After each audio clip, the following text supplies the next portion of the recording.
तो हमारा वर्तमान, हमारा भविष्य और हमारा पूर्व का किया हुआ जो भाग है वह भी केवल एक बेलपत्र जब हम भगवान शंकर को समर्पित करते हैं तो हमारा वर्तमान, हमारा भविष्य और हमारा भूत जो निकल गया वो तीनों ही भगवान शिव उसको संभाल देते। मात्र एक बेलपत्र का फल इतना प्रबल है कि एक बेलपत्र मात्र भगवान शंकर को समर्पित कर देने से हमारा निश्चित समय अवधि गणना सब स्वीकार कर लेते हैं भगवान शंकर।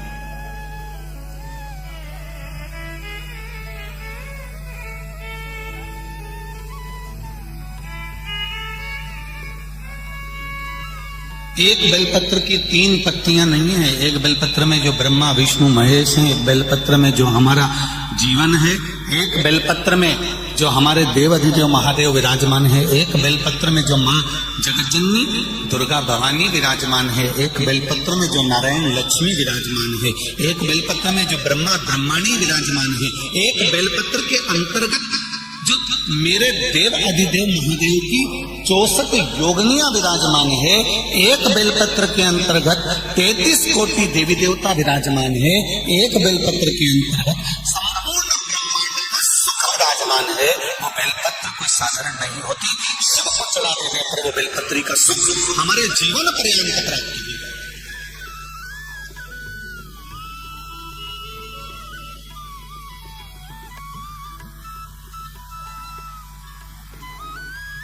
केवल एक बेलपत्र हमने जो देवाधिदेव महादेव को समर्पित करी उसका सुख हमको अपार सुख प्रदान कर देता।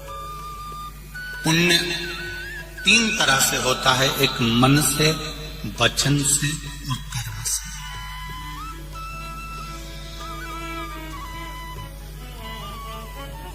अब जरा ध्यान देना,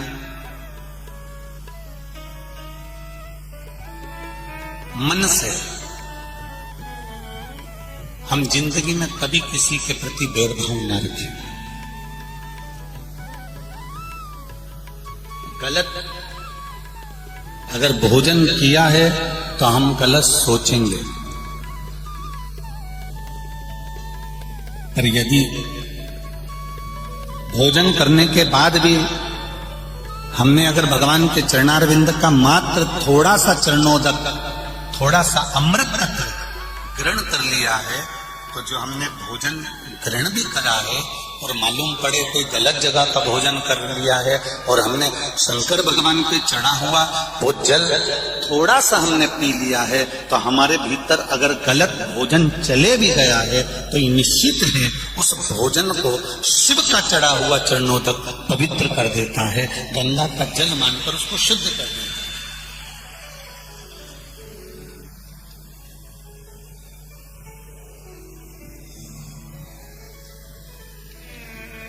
दो विष होते हैं, 2 तरह का विष होता है। एक विष भोजन में मिलाया जाता है और एक विष कानों में मिलाया जाता है। जरा ध्यान देना मालेगांव वालों और जितने लोग आस्था चैनल पर सुन रहे हैं वो भी, एक विष भोजन में मिलाया गया है और एक विष कानों में घोला गया है। ये 2 विष हैं।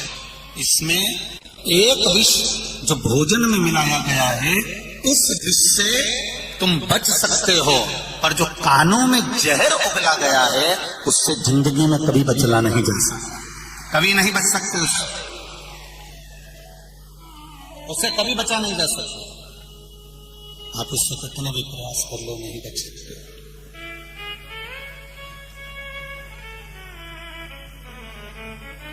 भोजन का विष निकल सकता, पर कानों में जो घुला हुआ विष है ना, ये जिंदगी भर नहीं